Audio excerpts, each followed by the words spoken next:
James for the untouchable, true school sports. Let's go, baby. Bow! Be careful what you wish for because it can become a reality. Yeah. The untouchable, true school sports empire. And y'all know the rest, man. Now listen, this is my official post-fight review for Sebastian Fundora versus Cordell Booker. And the result of the fight is a 4th-round stoppage for Sebastian Fundora. You know, routine tile defense and just a great way to take care of business and handle your business. So yeah. And by the way, I got the Pro Box fight in the background, so just stay tuned for the Joe Sean James Lester Martinez post-fight review as well. But as far as this fight, you know, when you're a fighter and you haven't fought in a year, like Fundora hasn't fought in a year, he's got weird dimensions, he's got really skinny legs. Sometimes, many times, that can work against you. And, you know, Cordell Booker, it's going to be very easy for people to downplay this win. And I know Fundora was a heavy favorite, but to Booker's credit, you know, he was a fighter on a 6-fight winning streak. He had done a great job of rebuilding himself since getting knocked out in 1 round against Emma Williams.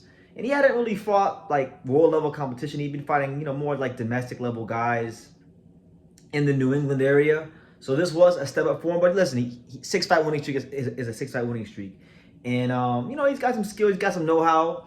I think there were many times in these 4 rounds where Cordell Booker showed some great know-how of using that right hand to probe. And he showed the ability to turn and counter and do some really intelligent, really tricky things in there with Sebastian Fundora. But the thing with Booker is I think sometimes he pulls straight back and get caught the long left hand down the middle. Sometimes, you know, he would maneuver himself into position of the straight left hand or the right uppercut because he was trying to find the pocket a bit. And one thing you got to give Fundora some credit for is Fundora has a great ability for a guy of his size. You know, you wouldn't expect him to be able to fight on the inside the way he does, but he still finds a way to get great leverage. You know, on those shots, he finds space to land those shots, and ultimately, that's what happened. Fundora was able to find the holes in Booker's defense and wear him down and wear him out, and yeah, he gets the stoppage and makes a defense of the unified title. So, you know, courageous performance from Booker. Booker did show the ability to land the straight left hand and actually did bloody up Fundora up a little bit, but just not enough firepower, not enough volume. And while he does have some know-how, not enough know-how with dealing with the size and the monstrosity that is Sebastian Fundora. So let's talk about Fundora because he's in a really interesting place in his career.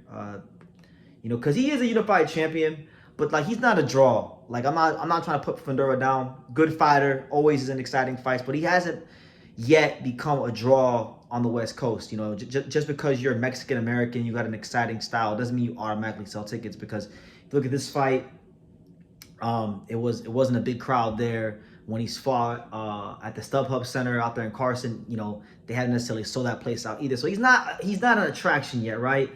And when you look at the other champions in the weight class, Bakhram or Zayas is definitely not an attraction. Like, he doesn't sell tickets like that.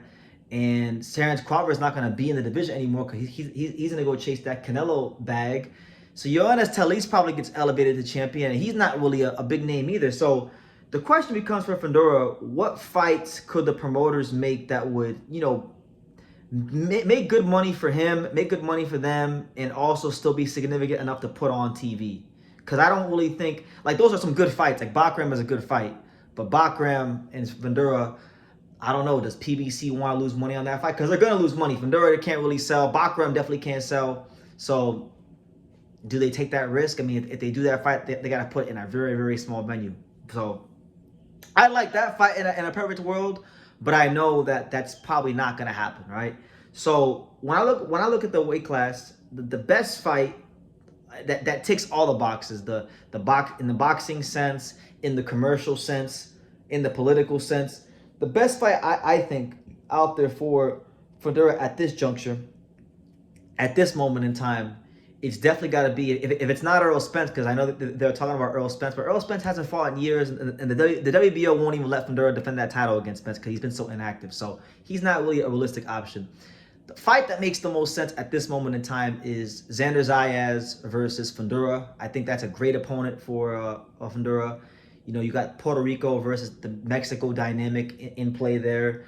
And they're both young. And look, Xander Zayas has always been a respectable, quiet, very well spoken, maybe a little too well spoken. Sometimes he's kind of like got this whole Derek Jeter, Anthony Joshua thing going on where he always gives you the politically correct answers. But he's now starting to talk a little more. You know, he wanted the Virgil fight. They didn't give it to him, right? He offered to step in. They didn't want to give it to him. Now, you know, he's the #1 contender for the WBO. The WBO president, Gustavo Oliveri, has stated that Xander Zayas is going to be the mandatory challenger for Sebastian Fundora. So I think that fight makes a lot of sense. And I think that fight could do good business. I think that fight could be a fight that does well. And I think it gives Fundora a chance to test his skills against another young, top, upper echelon fighter. It gives Xander Zayas a chance to show what he's really about, because there's people out there that don't really think Xander is what they say he is, and he's been a beneficiary of good matchmaking for Top Rank. So I like that fight. You know, you got a tall monstrosity of a southpaw who don't really fight long in Fundora. He likes to fight on the inside, versus Xander, who I think has been rounding out over the years into a very well-balanced boxer puncher. So I like that fight a lot, right? That's a fight I think would be the most doable, that ticks all the boxes. The fight I'd like to see the most out of all of them would probably be actually Sebastian Fundora versus Jesus Ramos. I think I made a video about it already. I think Sebastian Fundora versus Jesus Ramos is one of the most exciting fights that you can make this weight class.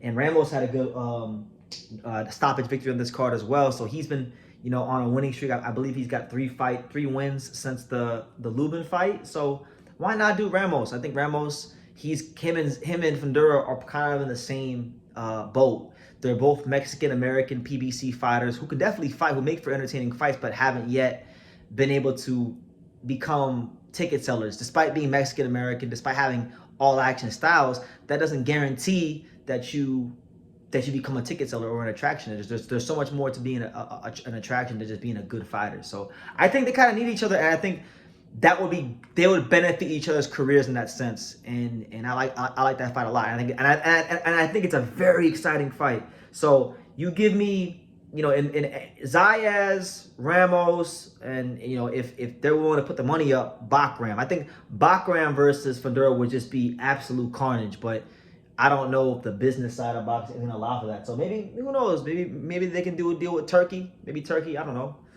We'll see how it goes. But yeah, nonetheless, Sebastian Fundora takes care of business after you're out the ring. Good stuff from him. What do you guys think? Who do you want to see Xander, or who do you want to see Fundora fight next? What did you make of the fight against Brooker? Did you see any holes that you feel could be exploited? And is there anybody else that I didn't name that you want to see Fundora in there with?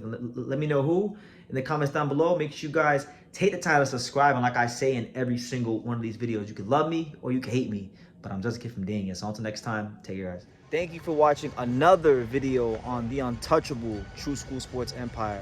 For more great boxing content just like this, make sure you guys click right over here. Keep watching my boy BT put on the best interviews out here.